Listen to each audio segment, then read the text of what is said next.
Spider-Man Brand New Day. Ini adalah film Marvel yang paling ditunggu-tunggu di tahun 2026 ini selain Avengers Doomsday. Dan seperti yang kita tahu, Spider-Man ini adalah salah satu top tiernya Marvel, hero yang paling banyak dicintai sama fansnya.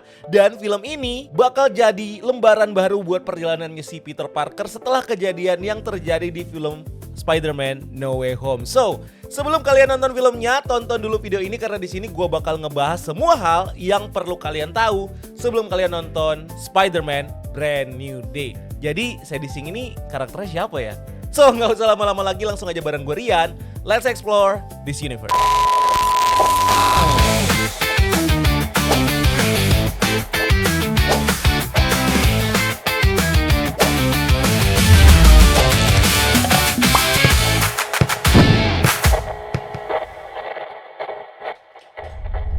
Spider-Man Brand New Day. Ini adalah film Spider-Man keempat di eranya Tom Holland, sekaligus jadi film ke-38-nya Marvel Cinematic Universe. Ini bikin Spider-Man jadi salah satu karakter langka yang punya 4 film solo dengan aktor yang sama. Ini dia sejajar sama Thor dan juga sama Captain America yang juga sama-sama punya 4 film. Jadi secara sejarah ini pencapaian yang gak kecil buat si Peter Parker. Yang megang kursi sutradaranya sekarang udah bukan lagi John Watts, dimana dia nanganin itu dari Homecoming, Far From Home dan juga No Way Home. Kali ini kendali dipegang sama Destin Daniel Cretton. Dia ini adalah sutradara yang sebelumnya menggarap film Shang-Chi and the Legend of the Ten Rings dan juga film series Just Mercy. Destin juga adalah orang yang menggarap series Wonder Man yang dapat banyak banget pujian. Nah, si Destin ini tuh tipe sutradara yang kuat banget di sisi emosional dan drama karakter. Jadi masuk akal banget kalau film ini tuh vibes-nya bakal diarahin ke sisi paling sepi dan paling manusiawi dari seorang superhero. Nah, skripnya sendiri digarap sama duo langganannya Spider-Man di MCU, yaitu ada si Chris McKenna dan juga ada Eric Sommers. Orang-orang yang nulis Homecoming, Far From Home, sampai di No Way Home. Mereka juga dibantu sama Justin Kuritzkes, penulis yang lagi naik daun banget. Jadi DNA cerita Spider-Man versi MCU ini tetap kejaga, tapi ada rasa baru yang masuk lewat penulis baru ini. Soal budget, Marvel sama Sony emang jarang banget buka-bukaan soal angka resmi, tapi berdasarkan report industri dan juga database film, budgetnya nih diperkirakan ada di angka sekitar 200 sampai 275 juta US dollar, atau kalau dirupiahin sekitar 4,5 triliun rupiah. Angka segitu bisa dibilang wajar banget buat film-film musim panas sekelas ini. Dan jelas ini nunjukin Sony tuh masih naruh taruhan gede banget buat karakter Spider-Man ini. Musiknya sendiri digarap sama Michael Giacchino, komposer yang udah nemenin Peter Parker dari Homecoming. Jadi secara audio kita bakal ngerasa pulang walaupun ceritanya justru Peter yang kehilangan rumah. Secara global, film Spider-Man Brand New Day ini bakal tayang di tanggal 31 Juli 2026 dan di Indonesia itu tayang lebih awal, yaitu 29 Juli 2026, 2 hari lebih awal dari rilis global. Nah, durasinya sendiri itu sekitar 147 menit alias 2 jam 27 menit. Jadi siapin waktu dan jangan kebanyakan minum atau pipis dulu sebelum kalian masuk studio. Nah, untuk rating filmnya di Amerika itu ditandain dengan PG-13, di Indonesia juga udah sama, PG-13 juga. Dan walaupun ratingnya ini remaja, dari semua materi promo, tone film ini jelas lebih dewasa dan lebih gelap dibanding 3 film sebelumnya. Jadi jangan ekspektasiin Spider-Man yang lucu-lucuan ala-ala anak SMA lagi. Dan film ini cuman punya satu post credit scene aja di paling belakang. Post credit scene-nya apa? Nonton sendiri aja. Gue sih udah nonton dan ya kalian experience aja sendiri. Cast and Character. Tom Holland balik lagi sebagai Peter Parker alias si Spider-Man. Ini adalah Peter yang udah beda. Bukan lagi remaja yang minjem teknologinya Tony Stark. Bukan lagi anak yang dibimbing sama si Doctor Strange. Ini adalah Peter dewasa yang hidup sendirian. Jadi Spider-Man full time di jalanan New York dan lagi ngadepin perubahan aneh di kekuatan sekaligus di tubuhnya sendiri. Terus ada Zendaya sebagai MJ atau Michelle Jones. Setelah mantranya Doctor Strange, MJ ini nggak inget lagi siapa Peter Parker. Jadi salah satu beban emosional yang paling berat di film ini adalah bagaimana Peter Parker harus ngelihat orang-orang yang dia cintai ini harus jalan terus tanpa dia. Ada Jacob Batalon sebagai Ned Leeds, sama kayak MJ, sahabat karibnya si Peter Parker ini juga udah lupa siapa Peter Parker. Dan Ned sekarang lanjutin hidupnya sendiri tanpa ingat pernah jadi guy in the chair. Ada John Bernthal sebagai Frank Castle atau The Punisher. Nah, ini yang bikin fans street level Marvel ini jadi teriak-teriak. Punisher versi Bernthal ini balik dan kehadirannya menguatkan kesan kalau film ini tuh turun ke level street superhero. Lebih grounded, lebih keras dan lebih kasar. Nah, gimana persisnya Punisher bakal berinteraksi sama Spider-Man? Apakah bakal jadi sekutu atau justru gesekan moral soal cara mereka menangani kejahatan? Nah, itu salah satu hal yang paling gue tunggu dari film ini dan itu sebenarnya bagus sih. Mark Ruffalo sebagai Bruce Banner aka Hook. Bruce Banner ini masuk sebagai mentor ilmiah buat si Peter Parker dan berdasarkan sinopsisnya, Peter ini datang ke Banner buat mengartikan atau mencari tahu soal perubahan yang lagi dialami sama dia. Jadi hubungan mentor murid yang dulu ada di Tony Stark sekarang ada di Bruce Banner. Tapi untuk karakter Hook-nya ini juga bakal jadi lawan yang bakal dilawan sama si Spider-Man dan Punisher.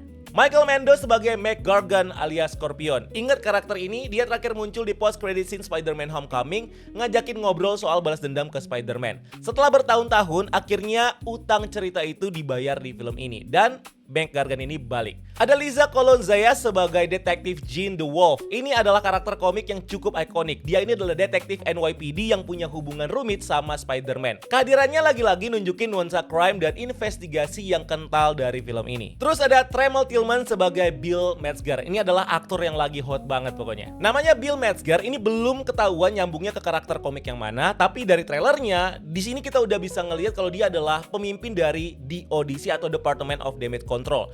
Dan yang paling misterius adalah karakter Sadie Sink. Sengaja gue taruh paling akhir karena identitas karakternya ini adalah bagian penting yang harus kalian reveal di filmnya. Gue sih udah tahu siapa ya, tapi gue gak mau spoiler ke kalian. Kalian cari tahu sendiri aja dia jadi siapa. Jadi itu guys. Storyline. Oke, sekarang gue mau ceritain ulang seluruh perjalanannya Peter Parker dari awal banget. Dan ini penting karena Brand New Day ini bukan cuma lanjutan 3 film solonya Spider-Man, tapi buah dari semua yang Peter lewatin sepanjang perjalanan MCU-nya dia. Perjalanan Peter di MCU sebenarnya nggak dimulai dari film solonya, tapi dimulai di Captain America Civil War. Waktu itu, para Avengers lagi pecah jadi 2 kubu. Tim Iron Man versus tim Captain America. Dan di tengah konflik gede ini, Tony Stark ini diam-diam terbang ke sebuah apartemen kecil di Queens dan nemuin seorang bocah SMA yang ternyata udah jadi vigilante lokal pakai kostum jahitannya sendiri. Bocah itu adalah Peter Parker. Tony Stark ini kagum dan ngasih dia kostum baru yang canggih, terus ngajak dia ke pertempuran di bandara di Jerman yang legendaris yang udah pernah kita tonton. Nah, buat Peter ini kayak mimpi yang jadi kenyataan. Anak biasa yang tiba-tiba tarung lawan idola-idolanya. Tapi abis pertarungan selesai, Tony nyuruh dia pulang dan balik lagi jadi anak sekolah biasa. Dan dari momen itulah lahir satu hubungan yang bakal jadi inti emosional dari seluruh cerita Peter Parker, yaitu hubungan seorang anak yang kehilangan figur ayah sama seorang mentor yang belajar jadi ayah. Dari situ kita masuk ke film solo pertamanya, Spider-Man Homecoming. Peter balik lagi ke kehidupan SMA-nya dia, tapi hatinya ini udah kandung ngerasain rasanya jadi superhero besar. Dia pengen banget dianggap serius sama si Tony Stark dan pengen banget diundang jadi anggota Avengers. Tapi Tony ini terus nyuruh dia buat sabar dan jadi friendly neighborhood Spider-Man aja dulu, yang ngurusin hal-hal kecil di lingkungannya dia aja. Nah, Peter ini nggak sabaran dan nekat ngejar kasus yang lebih gede. Seorang penjahat bernama Vulture lagi jualan senjata rakitan dari sisa-sisa teknologi alien dari Battle of New York di film Avengers. Puncaknya datang di satu twist yang nampol banget. Waktu Peter sadar kalau Vulture ini adalah ayah dari cewek yang mau dia ajak ke pesta dansa sekolah. Nah, di klimaks film, Peter kehilangan kostum canggih pemberiannya Tony dan harus menghadapi Vulture cuma pakai kostum lamanya dia yang butut. Dan justru dari situ dia belajar pelajaran yang paling penting. Kalau dia bukan siapa-siapa tanpa kostum itu. Berarti dia emang belum pantas megang kostum itu. Dia menang, dia tumbuh, dan waktu Tony akhirnya nawarin dia buat gabung Avengers secara resmi, Peter malah nolak dan memilih tetap di darat ngurusin orang-orang kecil. Momen pertama kedewasaannya Peter Parker. Tapi kedewasaan itu langsung diuji habis-habisan di Avengers Infinity War. Thanos datang incer batu Infinity Stone buat menghapus separuh dari kehidupan di alam semesta. Peter yang tadinya cuma mau ngurusin kejahatan di jalanan, malah ketarik ke perang kosmik paling gede sepanjang sejarah. Dia ngejar musuh sampai keluar angkasa, dikasih kostum canggih Iron Spider sama Tony, dan tarung mati-matian di planet asing bareng sama Doctor Strange dan Guardians of the Galaxy. Tapi mereka kalah dan Thanos berhasil menjentikan jarinya dan separuh alam semesta mulai lenyap jadi debu. Dan disinilah salah satu adegan yang paling menghancurkan dalam sejarah film superhero terjadi. Peter ngerasain tubuhnya mulai hancur, dia panik dan dia takut dan dia jatuh ke pelukannya Tony Stark sambil bilang, dia nggak mau pergi. Peter mati di tangan mentornya sendiri. Nah, buat Tony, itu luka yang nggak akan pernah sembuh. Untungnya cerita belum selesai karena di Avengers Endgame, para Avengers yang kesisa ini berjuang selama 5 tahun buat ngebalikin semua yang hilang. Dan mereka berhasil. Peter hidup lagi, balik setelah jadi debu dan langsung ketarik ke pertempuran final terbesar melawan pasukan Thanos. Kita sempat ngeliat reuni yang bikin sedih antara Peter dan Tony di tengah battlefield ini, tapi kemenangan itu ada harganya. Buat menyelamatkan seluruh alam semesta, Tony Stark mengorbankan nyawanya sendiri dan Iron Man mati. Dan buat Peter, dia yang baru aja balik hidup cuma buat langsung kehilangan orang yang paling dia anggap sebagai sosok ayah. Di pemakaman Tony Stark kita lihat Peter berdiri diam, dia merasa hancur, beban itulah yang akhirnya dia bawa ke petualangan berikutnya di Spider-Man Far From Home.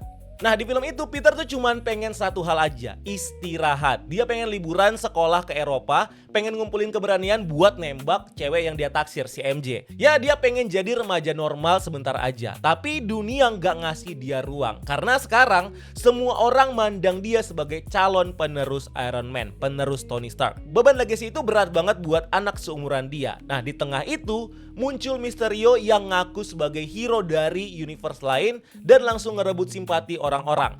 Peter yang lagi rapuh dan kehilangan arah bahkan sempat nyerahin teknologi warisan Tony Stark ke tangan Mysterio dan dia ditipu habis-habisan.